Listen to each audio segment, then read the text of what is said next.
जय हिंद। तो इससे पहले जो हम वीडियो अपलोड किए थे उसमें आप लोगों को हम जो है इसका परिचय देख बताए थे कि इसमें क्या क्या पढ़ना है। अब इस वीडियो में जो आपको पढ़ना है प्राचीन भारतीय की किसके प्राचीन भारतीय इतिहास के अध्ययन के स्रोत। पॉइंट आपका है जो यहाँ पे एक पॉइंट है प्राचीन भारतीय अध्ययन के स्रोत। तो प्यारे बंधुओं आपको जो है इतिहास को अध्ययन के आधार पर 3 वर्गों में बांटा है। इतिहास के अध्ययन के आधार पर 3 वर्गों में बांटा है, प्राचीन ठीक है ना, मध्य और उसके बाद आधुनिक। क्या पढ़ा प्यारे बंधुओं? आधुनिक। तो अभी जो हम लोग यहाँ पर पढ़ेंगे प्यारे बंधुओं प्राचीन भारतीय इतिहास के अध्ययन के स्रोत। हम प्राचीन भारतीय के बारे में पढ़ेंगे और इसके लिए हमारे पास कौन कौन से स्रोत है। स्रोत मतलब होता है मार्ग मतलब कहे तो रास्ता। हम किस तरह क्या क्या चीज़ को अध्ययन जब हम करेंगे तो हमको प्राचीन भारत के बारे में पता चलेगा कि हमारे प्राचीन भारतीय कैसे थे। तो इसके लिए कह रहा है प्यारे कि प्राचीन भारतीय इतिहास के स्रोत प्रमुखतः 3 वर्गों में है। कह रहा है कि प्राचीन भारतीय इतिहास को जानने के लिए हमें 3 वर्गों को यानी कि हम पढ़ रहे प्यारे बंधु हमने बताया कि प्राचीन हमने बताया था प्यारे बंधु कि भारतीय इतिहास को जानकारी हेतु भारतीय इतिहास को जानकारी हेतु इसको 3 वर्ग में रखा गया। एक प्राचीन, दूसरी मध्य और तीसरी आधुनिक। क्या होगा प्यारे बंधुओं? आधुनिक। अब हम यहाँ पर पढ़ेंगे प्यारे बंधुओं प्राचीन भारतीय इतिहास। तो प्राचीन भारतीय इतिहास को जानकारी हेतु हमारे पास फिर 3 वर्ग है। कौन कौन? तो एक है साहित्यिक स्रोत और एक है प्यारे बंधुओं पुरातात्विक स्रोत और तीसरा है प्यारे बंधुओं विदेशी यात्रियों के विवरण। ध्यान से पढ़िएगा। हमने बताया कि प्राचीन भारतीय इतिहास को जानकारी हेतु हमारे पास 3 स्रोत मतलब 3 रास्ता है और ये 3 रास्ता को यदि हम ध्यान से यदि अध्ययन करें तो हमें जा करके प्राचीन भारतीय इतिहास की हमें जानकारी प्राप्त हो सकती है। उसके लिए क्या क्या पढ़ना है? साहित्यिक स्रोत, पुरातात्विक स्रोत और विदेशी यात्रियों का विवरण। अब हमने क्या किया कि यहाँ पर 2 को स्टॉक में रख दिए। स्टॉक कहिए कि दोनों का भी रोक कर रखना है। अभी हम पहला पढ़ेंगे साहित्यिक स्रोत। मतलब क्या है कि हम प्राचीन भारतीय इतिहास के 3 स्रोत कौन कौन? साहित्यिक स्रोत, पुरातात्विक स्रोत और विदेशी यात्रियों के विवरण। इसमें अभी जो हम इसको स्टॉक में रख दिए, स्टॉक कहे तो अब इसको एक्स्ट्रा में रखे हैं। अभी जो हम पढ़ेंगे प्यारे बंधुओं साहित्यिक स्रोत के बारे में पढ़ेंगे। फिर कह रहा है कि साहित्यिक स्रोत को भी 2 वर्गों में बांटा है। साहित्यिक स्रोत के कितने वर्ग में बांटा है प्यारे बंधुओं? तो याद रखिएगा साहित्यिक स्रोत को भी 2 वर्गों में बांटा है। तो प्रश्न पूछ लेगा कि साहित्यिक स्रोत को कितने वर्ग में बांटा है? तो साहित्यिक स्रोत को 2 वर्गों में बांटा है। प्रश्न पूछ लेगा कि प्राचीन भारतीय इतिहास को अध्ययन के आधार पर कितने वर्ग में बांटा है? तो प्राचीन भारतीय इतिहास के स्रोत को अध्ययन के आधार पर 3 वर्गों में बांटा है। साहित्यिक, पुरातात्विक और विदेशी यात्रियों का विवरण। हमने साहित्यिक, पुरातात्विक और विदेशी यात्रियों के विवरण को स्टॉक किया और उसके बाद हम आगे बढ़ाए साहित्यिक स्रोत को भी 2 वर्गों में विभाजित किया। पहला हो गया प्यारे बंधुओं धार्मिक स्रोत और दूसरा हो गया लौकिक साहित्य या धर्मेंतर साहित्य। क्या हो गया? धर्मेंतर साहित्य। तो आपको याद रखिएगा साहित्यिक स्रोत के भी कितने वर्गों में बांट दिया? तो साहित्यिक स्रोत के प्यारे बंधुओं 2 वर्गों में बांटा। साहित्यिक स्रोत के भी कितने वर्गों में बांटा? 2 वर्ग में। एक हो गया साहित्यिक स्रोत, दूसरा होगा लौकिक साहित्य या धर्मेंतर साहित्य। क्या हो गया? धर्मेंतर साहित्य। अब इसमें भी फिर हम इसको अभी जो स्टॉक में रखेंगे और उसके बाद हम फिर बढ़ाएंगे धार्मिक साहित्य को। तो कह रहा है कि धार्मिक साहित्य। अब देखिए प्यारे बंधुओं धार्मिक साहित्य को भी धर्म साहित्य को पुनः 4 वर्गों में विभाजित कर दिया। अब ध्यान से पढ़िए। हमने क्या कि प्राचीन भारतीय इतिहास के स्रोत को जानने के लिए यानी कि प्राचीन भारतीय इतिहास को जानने के लिए हमारे पास 3 स्रोत दिए। प्राचीन भारतीय इतिहास को जानने के लिए हमारे पास 3 स्रोत, साहित्यिक स्रोत बोलिए, पुरातात्विक स्रोत और विदेशी यात्रियों के विवरण। इसमें 2 को स्टॉक में किसको रखें? पुरातात्विक स्रोत और विदेशी यात्रियों के विवरण। आगे हम किसको बढ़ाएं? तो साहित्यिक स्रोत को, साहित्यिक स्रोत को भी अध्ययन से आधार पर इसको दो वर्गों में बांटा। साहित्यिक स्रोत को भी अध्ययन के आधार पर कितने वर्गों में बांटा? दो। एक बांटा धार्मिक स्रोत, दूसरा हो गया लौकिक साहित्य या धर्मेतर साहित्य। अब इसको भी दो इसको में भी क्या किया कि लौकिक साहित्य को स्टॉक में रखा, आगे बढ़ाया किसको? तो आगे बढ़ाया प्यारे बंधुओं धार्मिक साहित्य को। किसको?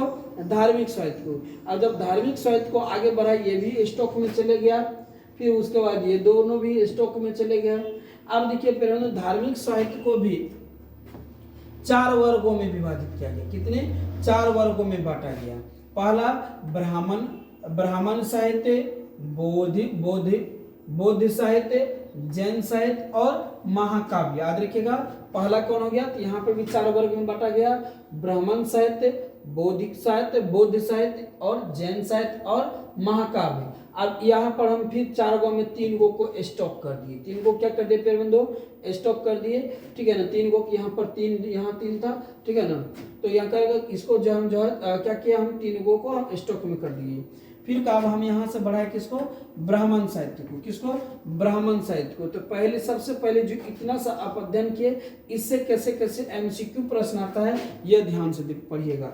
ध्यान से पढ़िएगा तो फिर बोलिएगा। हमने एक फिर से इसको इतना को ध्यान से आप जान जाइए। उसके बाद हमारा जो एमसीक्यू प्रश्न यहाँ दिया गया है, आप उसका जवाब अच्छी तरह से दे दीजिएगा और फिर आपको दिक्कत नहीं होगा। तो हमने पढ़ा रहा था फिर प्राचीन भारतीय इतिहास। प्राचीन भारतीय इतिहास को जानने के लिए हमारे पास 3 स्रोत है। स्रोत मतलब होता है रास्ता। पहला हम क्या बोले? साहित्यिक स्रोत। दूसरा क्या बोले थे? पुरातात्विक स्रोत। तीसरा क्या बोले थे? तो विदेशी यात्रियों का विवरण। अब यहाँ पर हम जो है पहला को आगे बढ़ाएंगे, दूसरा को रखेंगे, 2 को पुरातात्विक स्रोत को और किसको रखेंगे?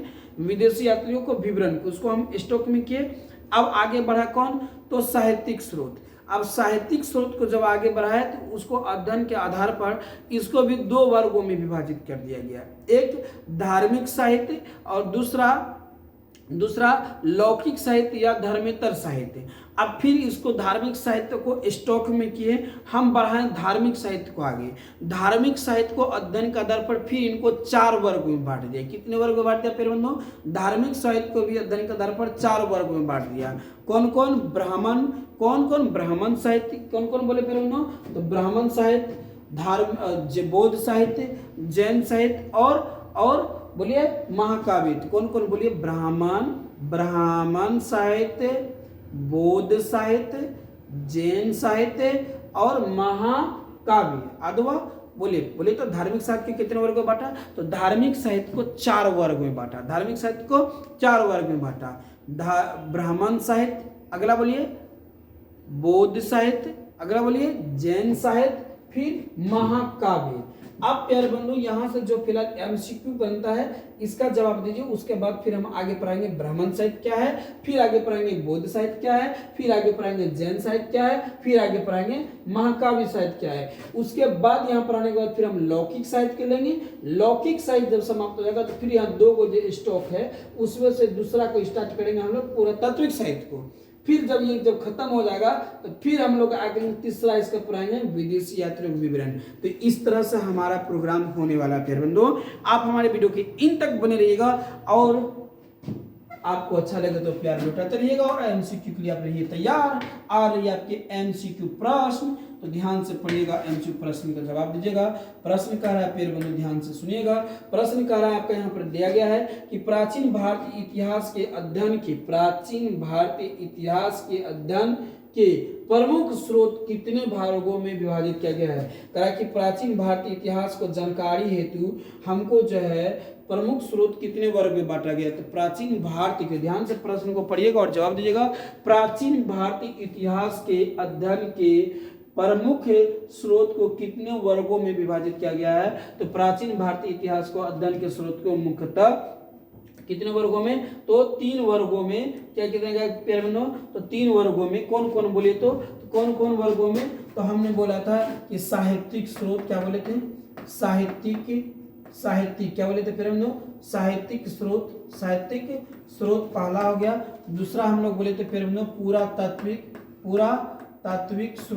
पुरातात्विक स्रोत दूसरा बोले थे। और तीसरा बोले तो हम लोग प्यारे बंधुओं विदेशी यात्रियों का विवरण। क्या हो जाएगा? विदेशी यात्रियों का विवरण याद रखिएगा।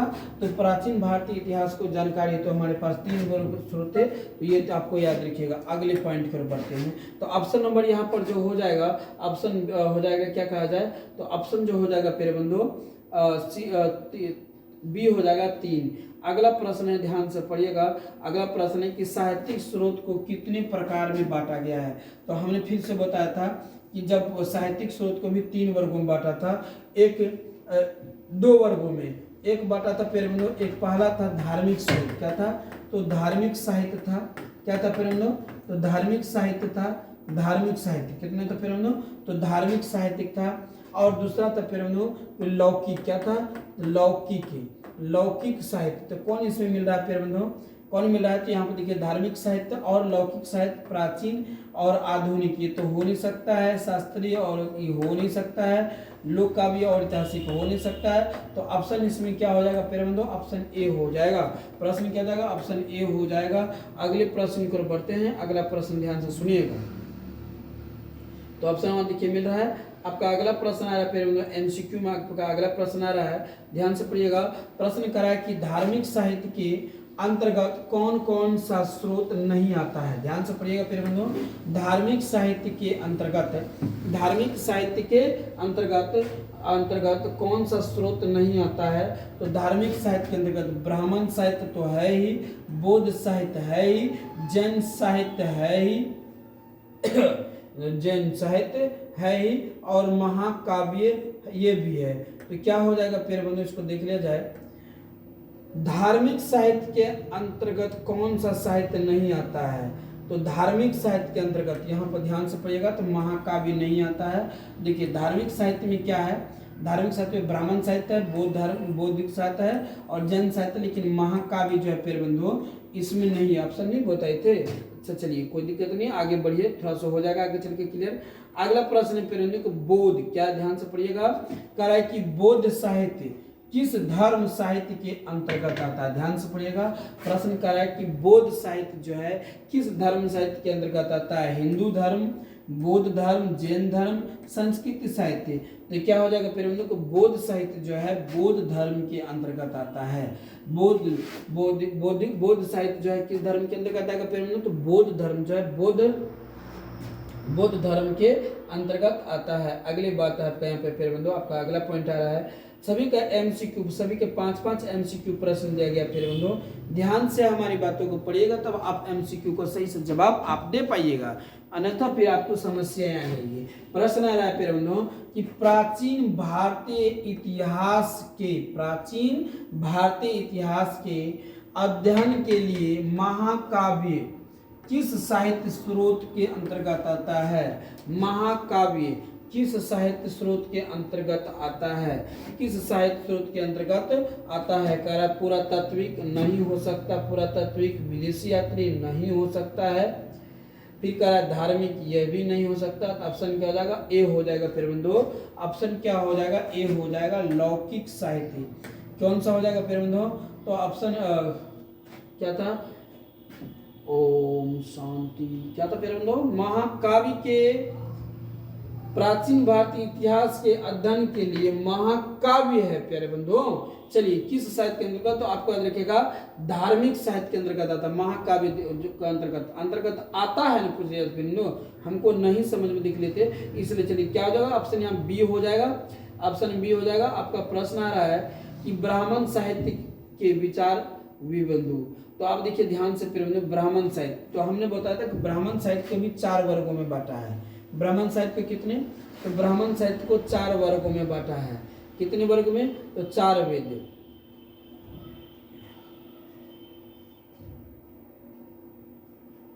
अब ब्राह्मण साहित्य पे पढ़िए फिर बंधुओं, कराए कि ब्राह्मण साहित्य में 4 वेद दिया गया। वेदों की संख्या कितनी है, 4। वेदों की संख्या कितनी है, ऑब्जेक्टिव एमसीक्यू प्रश्न हो जाएगा कि वेदों की संख्या कितनी है, तो वेदों की संख्या 4 है। वेदों की संख्या 4 है, ऋग्वेद, सामवेद, यजुर्वेद और अथर्ववेद। तो आपको याद रखिएगा प्रश्न पूछ लेगा प्रश्न आपका यह आ सकता है कि ब्राह्मण साहित्य के अंतर्गत वेदों की संख्या कितनी है।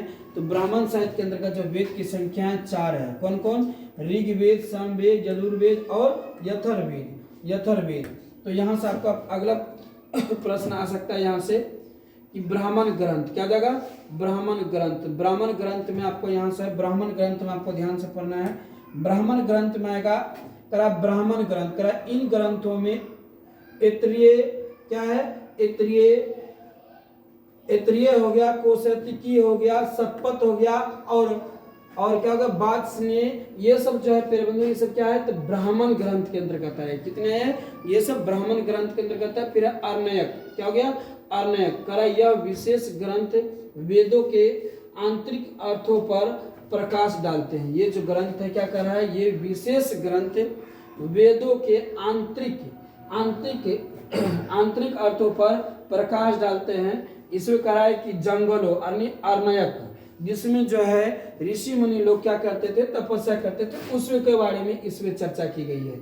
फिर आया उपनिषद। तो यहाँ से कई बार प्रश्न को एक उठाता है और बोर्ड में कि उपनिषदों की संख्या कितनी है। तो आपको देखो उपनिषदों की संख्या 108 है।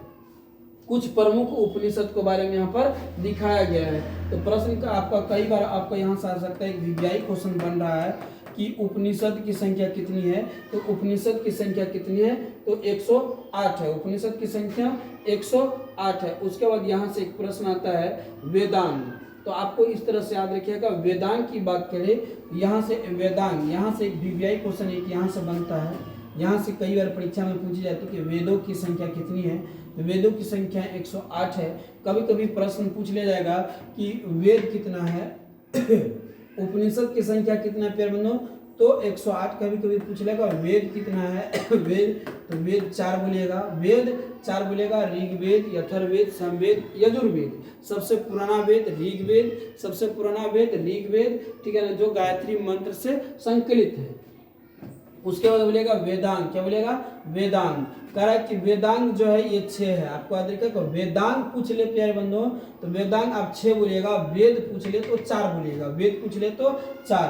अब इसको जो है कौन कौन? तो आपको एक नंबर मान रखिएगा शिक्षा। तो इस तरह से शिक्षा, कल्प, व्याकरण, निरुक्त हो गया। उसके बाद 1 2 3 4 यहाँ 4 हो जाएगा। फिर उसके बाद हो जाएगा छंद और हो जाएगा ज्योतिष। क्या हो जाएगा? तो ज्योतिष। अब इसको एक ट्रिक्स आपको याद करने के लिए आपको इसके ट्रिक्स है कि इस तरह से आपको रखिएगा। ज्योतिष नाम के एक लड़का बनाइएगा। ज्योतिष नाम के एक लड़का है, ठीक है। कल्पना नाम की लड़की है। दोनों शिक्षा के बारे में चर्चा कर रही है। चर्चा किसका? शिक्षा का। दोनों आपस में बैठकर शिक्षा के बारे में चर्चा कर रही है। और शिक्षा के बारे में क्या पूछ जांच कर रहा है? व्याकरण से संबंधित बातों को पूछ जांच कर रहा है। और कहता है कि छंद निरुक्त है। क्या कहता है? कि छंद, इधर से बात कर रहा है कि छंद निरुक्त है। क्या है? छंद निरुक्त है। मेरी बातों का हुआ कि आपको प्रश्न कर देगा कोई कि वेदांग कितने हैं? तो बोलेगा वेदांग 6 है। वेदांग 6 है। कभी कभी पूछ लेगा कि किन्हीं 6 वेदांगों के नाम लिखिए। तो आपका देखेगा ज्योतिष नाम की कोई लड़का है, कल्पना नाम की लड़की है। कल्पना से कल्प ले लीजिएगा। दोनों आपस में बैठ करके शिक्षा के बारे में चर्चा कर रही है। और दोनों बैठ कर क्या पूछ जांच कर रहा है? तो व्याकरण के बारे में। और कह रहा है कि छंद निरुक्त है। इस तरह से आपको याद हो गया होगा कि वेदांग कौन कौन है। तो बोलेगा ज्योतिष, कल्प, शिक्षा। ज्योतिष, कल्प, शिक्षा, व्याकरण, छंद, निरुक्त। पहला क्या बोलेगा? ज्योतिष। दूसरा क्या बोलेगा? कल्प। तीसरा क्या बोलेगा? शिक्षा। चौथा क्या बोलेगा? व्याकरण। पांचवा क्या बोलेगा? छंद। छठा क्या बोलेगा? निरुक्त। तो इस तरह से जो वेदांग कितने हैं? 6 है। उसके बाद आता है प्यारे बंधुओं साहित्यिक स्रोत। क्या होता है? स्मृति साहित्य। क्या आती है? स्मृति साहित्य, ठीक है ना। तो इसमें जो है प्यारे बंधुओं इसमें जो है धर्मशास्त्र, जीवन कर्तव्य और इससे संबंधित जो है बातों को रखा गया है, इससे संबंधित बातों को रखा गया। अब यहाँ से आता है पुराण। यहाँ से भी कई बार जो है बोर्ड में वीवीआई प्रश्न उठती है कि पुराणों की संख्या कितनी है, तो आपका देखिएगा पुराणों की संख्या 18 है। यहाँ से कुछ वीवीआई क्वेश्चन यहाँ से आया कि पूछ लेगा उपनिषद की संख्या कितनी है, तो उपनिषद 108 है, उपनिषद 108 है, वेद 4 है। वेद क्या है, तो वेद पूछ ले तो 4 बोलेगा, वेद 4 है। सबसे पुराना वेद पूछ ले, सबसे पुराना वेद पूछ ले तो बोलेगा ऋग्वेद और ऋग्वेद जो है ऋग वैदिक काल में प्रारंभ हुई थी। उत्तर वैदिक काल में 3 वेद को लिखा गया था। उत्तर वैदिक काल में 3 वेद, सामवेद, यजुर्वेद और यथर्वेद। यथर्वेद को सबसे नया या मतलब नया अवेद माना गया है, ठीक है ना। तो यहाँ से आपको याद रखना। अब रहा प्यारे बंधु इसका एमसीक्यू प्रश्न। इसका एमसीक्यू प्रश्न जवाब दीजिएगा। 5 एमसीक्यू प्रश्न है, ठीक है। तो एमसीक्यू प्रश्न आपको याद रखना। प्रश्न आपका यहाँ आ रहा है कि ब्राह्मण साहित्य में कौन सा वेद आते हैं, ब्राह्मण साहित्य में कौन सा वेद आते हैं। प्रश्न आ रहा है यहाँ पर से आपका ब्राह्मण साहित्य में कौन सा वेद आते हैं। तो आपको याद रखिएगा प्यारे बंधु। कह रहा है कि ए नंबर कह रहा है कि ऋग्वेद, सामवेद, यजुर्वेद, यथर्वेद। फिर कह रहा है यहाँ पर ऑप्शन बी दिया हुआ है, कह रहा है कि क्या है बृहदारण्यक, और कह रहा है कि छंदोग्य और मुंडक। फिर यहाँ से उपनिषद, स्मृति साहित्य और यहाँ तैत्तिरीय, पंचविंश, इस प्रकार से वेद दिया गया है। तो ऑप्शन क्या हो जाएगा प्यारे बंधु, ऑप्शन ए हो जाएगा। ऑप्शन ए हो जाएगा ऋग्वेद, सामवेद, यजुर्वेद और यथर्वेद जो है ये ब्राह्मण साहित्य की वेद है। किसकी, ब्राह्मण साहित्य की। अगला आ रहा है आपका यहाँ से, आपका अगला ऑप्शन आ रहा है यहाँ से, आपका अगला प्रश्न है प्यारे बंधुओं कि ब्राह्मण ग्रंथों में कौन सा ग्रंथ नहीं है। ब्राह्मण ग्रंथों में कौन सा ग्रंथ नहीं है, तो आपका ध्यान से पढ़िएगा। ब्राह्मण ग्रंथों में कौन सा ग्रंथ नहीं है, तो कह रहा है यहाँ पर ऐतरेय ब्राह्मण, शतपथ ब्राह्मण, मुंडक उपनिषद और वेदांग। तो क्या है कि ब्राह्मण ग्रंथों में कौन सा वेद, कौन सा ग्रंथ नहीं पूछ रहा है, कौन सा ग्रंथ नहीं है, तो आपको क्या दीजिएगा वेदांग। वेदांग जो है ब्राह्मण ग्रंथों में सम्मिलित नहीं है, वेदांग जो है इसमें सम्मिलित नहीं है। अगला आपका आ रहा है यहाँ से,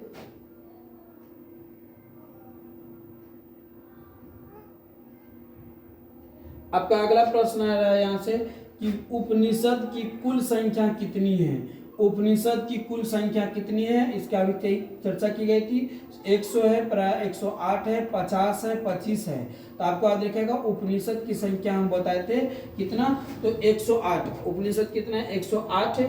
कई जगह आप देखते होंगे कि यह एक जो है सनातन धर्म से एक प्रमुख संख्या माना गया है, मुख्य संख्या माना गया है। यही वजह है कि सनातन धर्म के हर शुभ कार्यों में श्री श्री 108 लिखी जाती है। तो आपको यहाँ पता चलेगा कि 108 क्यों लिखी जाती है। यह हमारा एक जो है प्रमुख उपनिषद है 108, और इसी 108 उपनिषदों में सारे मंत्र और देवी देवताओं को स्मरण किया जाता है। इसलिए हर प्रकार की शुभ कार्यों में श्री श्री 108 की चर्चा की जाती है। तो आपको यहाँ से आपको ये बात समझ आएगा उपनिषदों की संख्या कितनी है, तो उपनिषद जो है 108 है, उपनिषद 108 है। यहाँ के बाद आपका अगला प्रश्न आ रहा है, प्रश्न कि वेदांगों में कौन सा अंग वेदों के व्याकरण से संबंधित है। वेदांगों में कौन सा अंग वेदों के व्याकरण से संबंधित है। शिक्षा, छंद, व्याकरण, निरुक्त। शिक्षा, छंद, व्याकरण, निरुक्त। तो क्या हो जाएगा आपको यहाँ पर प्रश्न, तो बोलिए तो क्या हो जाएगा, तो व्याकरण। क्या हो जाएगा, तो व्याकरण हो जाएगा। अगला प्रश्न आ रहा है यहाँ पर आपका अगला प्रश्न है प्यारे बंधु आपका यहाँ से कि कह रहा है कि पुराणों की कुल संख्या कितनी है। पुराणों की कुल संख्या कितनी है, कह रहा है कि 18 है, 24 है, 12 है, 10 है। तो आपका देखिएगा प्यारे बंधु पुराणों की कुल संख्या क्या है, 18 है। पुराणों की कुल संख्या क्या है, 18 है। अब उसके बाद आता है यहाँ से प्यारे बंधु आपका बौद्धिक साहित्य से जुड़ी हुई बात। तो बौद्धिक साहित्य से जुड़ी हुई बात हम अगले चैप्टर में बनाएंगे। मिलते हैं अगले वीडियो में। यहाँ तक के लिए सभी को जय हिंद।